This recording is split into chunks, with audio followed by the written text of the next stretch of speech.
I'm an abdominal wall surgeon, and this is a publicly available image, just so you know, we have permission. So for me, this person comes into my office, and I do some kind of crazy repair that you guys, that I could geek out about for hours, but you won't care. And at the end of the day, I want to know, did I do a good job? Did I do a good job for this patient?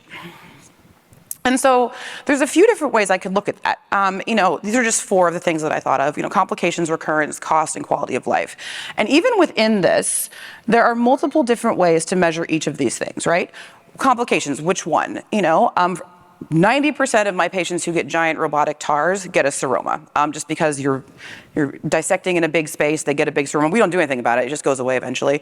That is a surgical site occurrence, but does that matter to me? Are you saying I should do a big open operation to avoid the doc of getting a surgical seroma? And then how do we measure it?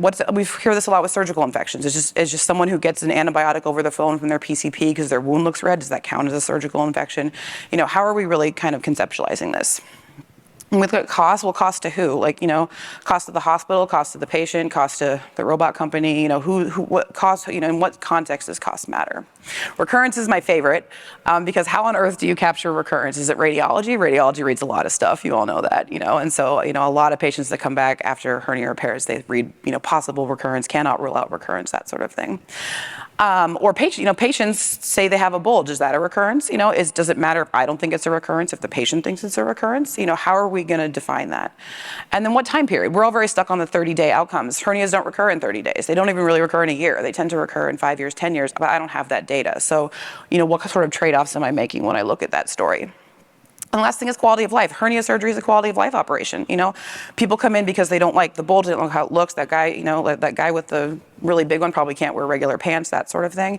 So is this really the most important thing? And then quality of life, their overall quality of life? Do I care about their depression scales, their cognition? Do I just care about hernia-related stuff?